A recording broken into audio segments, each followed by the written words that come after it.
Hello student, good morning. कैसे आप लोग? मैं सरवन सर आप लोग को पीजी क्लास में फिर से स्वागत करता हूं। तो चलिए, कल हम लोग जाने थे त्रिभुज से संबंधित प्रश्नों का हल, और आज हम लोग पढ़ेंगे निर्देशांक ज्यामिति से संबंधित प्रश्नों का हल, जो 1 अंक, 2 अंक, 3 अंक और 5 अंक स्तरीय जो बोर्ड एग्जाम 2025 में आने वाले प्रश्नों के विषय में जानेंगे। तो चलिए, समय को देखते हुए हम लोग इसको स्टार्ट करते हैं। तो सबसे पहले जो है निर्देशांक में ज्यामिति में कुछ नियम है, उसको हम लोग जानेंगे। पहला जो है सो हम नियम अपनी ओर से बनाए हैं। ये देखिए, प्लस प्लस में यदि कोई भी संख्या रहे तो वो प्रथम चतुर्थांश में होता है, और माइनस प्लस में यदि कोई भी संख्या रहे तो द्वितीय चतुर्थांश में होता है, और माइनस माइनस में रहेगा तो ये तृतीय चतुर्थांश में हो जाएगा, और प्लस माइनस में कोई संख्या रहेगा तो उसको चतुर्थांश में रहेगा। तो चलिए, सबसे पहले इस नियम के अनुसार हम लोग जो है सो जानते हैं कि इसको कैसे पहचानेंगे।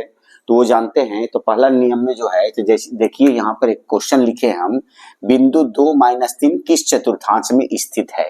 तो यहाँ पर 2 और -3, तो यहाँ पर देख रहे हैं कि ये जो 2 है वो प्लस में है। कितना में है? तो ये प्लस में 2 है और ये माइनस में 3 है। कितना में है? +2 और -3 है। तो यहाँ पर देखिए, प्लस और माइनस यहाँ पर दिया हुआ है। तो प्लस और माइनस इस संख्या में ही देख के हम लोग को पहचान लेना है कि ये चतुर्थांश में होगा। तो ऑप्शन दिया है प्रथम में होगा, द्वितीय में होगा, तृतीय में होगा या चतुर्थ में होगा।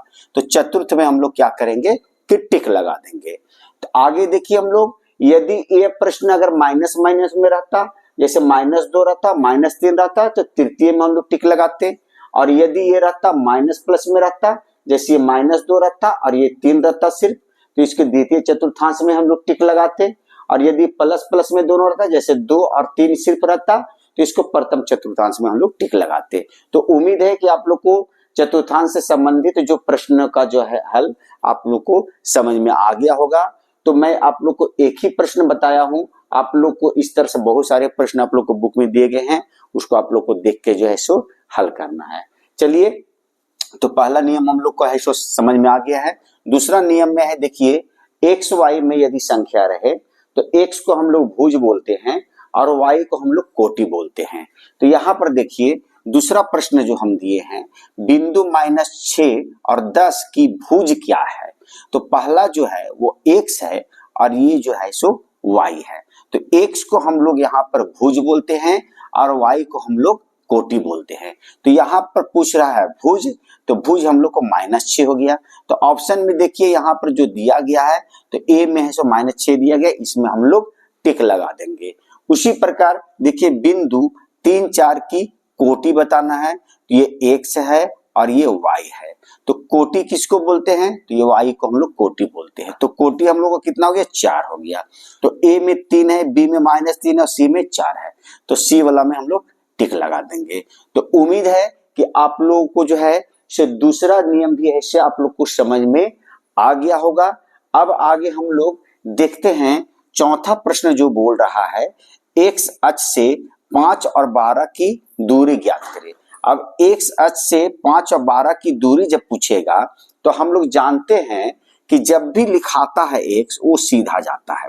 ये एक्स अक्ष इसको बोलते हैं, ये x1 होता है, ये x होता है। और ये y अक्ष ऐसे उल्टा लिखाता है, इसको y बोलते हैं, इसको y1 बोलते हैं, और इस बिंदु को हम लोग मूल बिंदु बोलते हैं। तो इस अक्ष में यदि पूछेगा x अक्ष का, तो x अक्ष से जो दूरी होगा वो हम लोग का ये जो है ये उल्टा जब आता है तो ये y अक्ष होता है और ये x अक्ष आता है। तो इसको x अक्ष बोलते हैं और इसको y अक्ष बोलते हैं। तो यहाँ पर हम लोग का जो है x अक्ष से दूरी बताएगा, तो हम लोग को जो है से कितना लिखना है? 12। तो यहाँ पर जो है से हम लोग 12 पर क्या करेंगे कि टिक लगा देंगे। उसी तरह y अक्ष से 6 15 की दूरी बता रहा है, तो y अक्ष में हम लोग का क्या है? तो y अक्ष जो पूछेगा तो x अक्ष।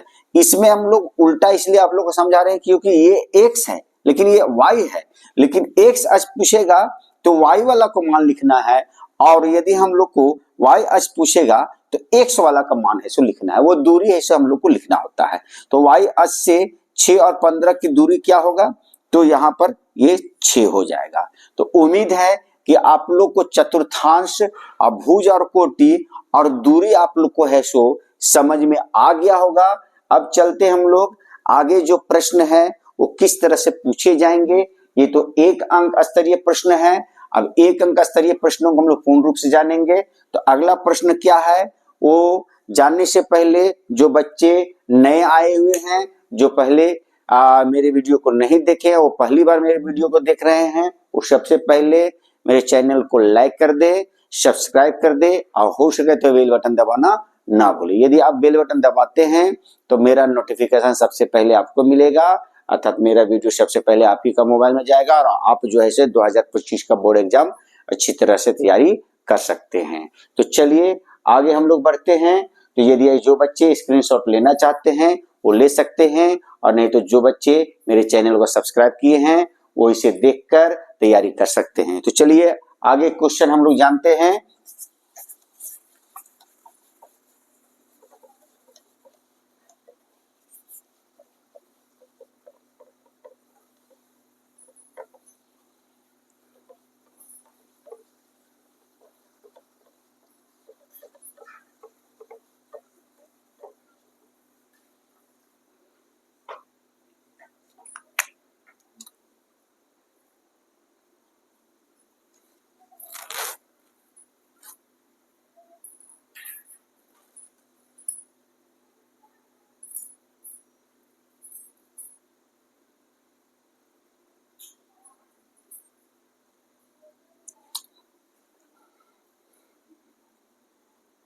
बिंदु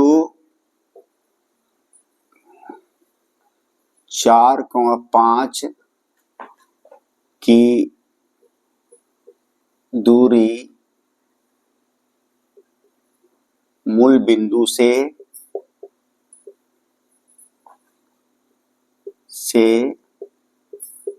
ज्ञात करें। तो यहाँ पर दूरी जो है, बिंदु जो है 4,5 दिया है कि दूरी जो है मूल बिंदु से ज्ञात करना है। तो मूल बिंदु क्या होता है वो जानेंगे। सबसे पहले जो एक्स अक्ष और वाई अक्ष जो रेखा जहां पर काटती है उसी को हम लोग जो है सो मूल बिंदु कहते हैं। क्या कहते हैं? तो मूल बिंदु। तो एक्स का भी मान 0 होता है और वाई का मान भी ये 0 होता है। तो मूल बिंदु की जो दूरी होता है वो 0 0 होता है। तो यहाँ पर जो है सो यहाँ पर जो दिया गया है, सबसे पहले हम लोग इसको ए मान लेंगे 4 और 5 को, और मूल बिंदु जो है उसको बी मानते हैं। ये मूल बिंदु है तो मूल बिंदु से निकालने के लिए बोल रहा है तो 0 0 इसको लिख देंगे। अब हम लोग को दूरी निकालना है तो सबसे पहले हम लोग x1 x2 y1 और y2 को लिखते हैं। तो ये हम लोग का x1 हो गया, ये x2 हो गया, ये y1 हो गया, ये y2 हो गया। तो हम लोग सबसे पहले यहाँ उतार देंगे। ये 4 है, ये 0 है, ये 5 है और ये 0 है। अब हम लोग को दूरी निकालना है। तो दूरी का जो सूत्र होता है वो होता है, क्या होता है, x2 माइनस x1 का whole square plus y2 minus y1 का होल स्क्वायर होता है और इसका अंडर रूट होता है।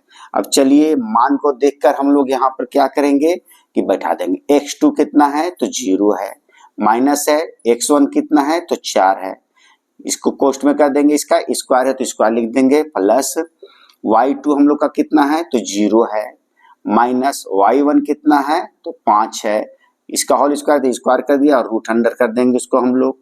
अब देखिए 0 में से 4 को यदि हम लोग हटाते हैं तो कितना आएगा तो -4 आएगा, -4 का स्क्वायर। उसी प्रकार 0 को यदि -5 में घटाएंगे तो -5 का है सो स्क्वायर आ जाएगा। अब चलिए 4 का स्क्वायर करते हैं तो -4 को 2 बार गुना करेंगे तो कितना आ जाएगा तो 4 चौके 16 और माइनस माइनस 2 बार गुना होता है तो प्लस हो जाता है, प्लस 5 का स्क्वायर करेंगे तो 25 हो जाएगा और माइनस माइनस प्लस हो जाएगा, इसका अंडर रूट कर देंगे। अब इसको ऐड कर देंगे तो 6 5 कितना हो गया 11 हो गया, 2 और 1 3 और 1 4 हो गया 41। तो रूट अंडर 41 लिख दिए। 41 का वर्गमूल नहीं होता है तो यही हम लोग का क्या हो गया से दूरी हो गया। तो उम्मीद है कि आप लोग को मूल बिंदु यदि लिखा हुआ रहेगा, सिर्फ ये नहीं कि 4 5 की दूरी निकालना है तो इसको हम लोग 5 लिख देंगे, वो नहीं लिखना है। हाँ, मूल बिंदु लिखा हुआ रहेगा तो मूल बिंदु का मान होता है कितना तो 0 और 0, तो इतना इतना की दूरी निकालना होगा। और नहीं तो 2 चीज दिया हुआ रहेगा, बिंदु 4 5 और 0 0 या 3 4 कि दूरी ज्ञात करें। तो इसी तरह से लिखकर हम लोग को दूरी निकाल देना है। तो उम्मीद है कि दूरी निकालने आप लोग को समझ में आ गया होगा। चलिए आगे जो क्वेश्चन इसमें पूछा जाता है वो किस तरह से, तो वो हम लोग देखते हैं।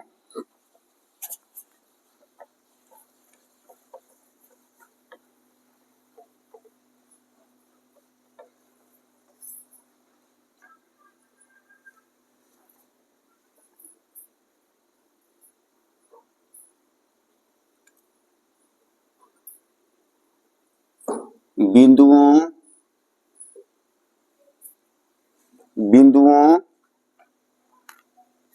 -3, 4 और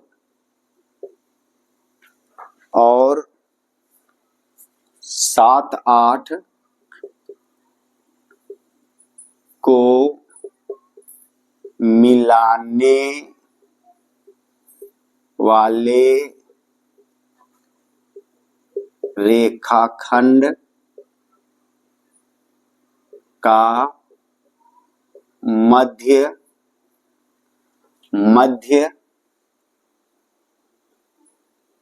बिंदु ज्ञात करें।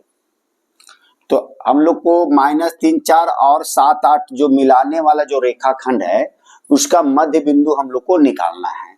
तो चलिए सबसे पहले हम लोग हल लिख कर सो क्या करेंगे, डेक्स दे देंगे। उसके बाद -3 और 4 दिया हुआ है, इसको आप लोग a मान लीजिए और b मान लीजिए हम लोग कितना 7 और 8 को। उसी तरह से हम लोग इसमें x1 और x2 लिख देंगे, y1 और y2 लिख देंगे हम लोग। तो x1 -3 हो गया और हम लोग का x2 कितना हो गया, तो 7 हो गया। y1 कितना हो गया, तो 4 हो गया और y2 हम लोग कितना हो गया, 8 हो गया। हम लोग को निकालना है मध्य बिंदु। क्या निकालना है, मध्य बिंदु। तो मध्य बिंदु का जो सूत्र होता है वो हम लोग का क्या होता है, तो x1 प्लस x2 बटा 2 होता है, बीच में कोमा होता है, फिर y1 प्लस y2 बटा 2 होता है। ये हम लोग का जो है से मध्य बिंदु का सूत्र होता है जो आप लोगों को याद करना होगा। यदि आप 4-5 प्रश्न बनाते हैं तो आपको सूत्र जो है सो बनाते बनाते याद हो जाएगा, याद करने की आवश्यकता नहीं होगी। तो चलिए हम लोग x1 कितना है, तो -3 है, प्लस x2 कितना है, तो 7 है, बटा कितना है, तो 2 है। इसके बाद इसको ब्रैकेट में कर देंगे, बीच में कोमा लगा देंगे। y1 और y2 जोड़ना है, 4 और 8 को हम लोग क्या करेंगे कि जोड़ देंगे, 4 और 8 और बटा में क्या लिख देंगे, तो 2 लिख देंगे हम लोग। अब चलिए माइनस में और ये प्लस में है तो बड़ा चिन्ह प्लस का है, तो 7 में से 3 गया, 4 बटा यहाँ पर 2 लिख दिए, कोमा दे देंगे। 4 और 8 जोड़ देंगे तो हम लोग कितना हो गया, 12 हो गया, बटा कितना हो गया, 2 हो गया। 2 दूनी की कितना हो गया, 4 और 2 6 कितना हो गया, तो 12। तो ये हम लोग का 2 और 6 क्या आ गया हम लोग का, तो ये मध्य बिंदु आ गया हम लोग का। यही हम लोग का जो है सो आंसर है। तो ये प्रश्न आप लोग को ऑप्शन में भी दिया जाएगा, बिंदु -3, 4 और 7, 8 को मिलाने वाला रेखाखंड का मध्य बिंदु होगा। तो ये ऑप्शन रहेगा और भी 3 ऑप्शन रहेंगे। तो हल करने के बाद जो ऑप्शन आएगा हम लोग को उसमें दो जिसमें रहेगा उसमें हम लोग को टिक लगा देना है। तो उम्मीद है कि आप लोगों को यह समझ में आ गया होगा। तो ये प्रश्न अभी हम लोग जो पढ़े हैं वो 2 अंक, 1 अंक स्तरीय और 3 अंक स्तरीय प्रश्नों को पढ़े हैं। और निर्देशांक ज्यामिति से हम एक अलग जो है सो वीडियो आप लोग को बनाए हैं, पीछे वाले क्लास में आप लोग देखिएगा। मतलब हम जो है सो बनाए हैं निर्देशांक ज्यामिति में, उसमें VBI क्वेश्चन जो 3 अंक स्तरीय और 2 अंक स्तरीय प्रश्न है उसको आप लोग को देखना है। और जो है समय को देखते हुए आज हम आप लोग को 1 अंक और 2 अंक स्तरीय प्रश्न जो है इसे बताए हैं।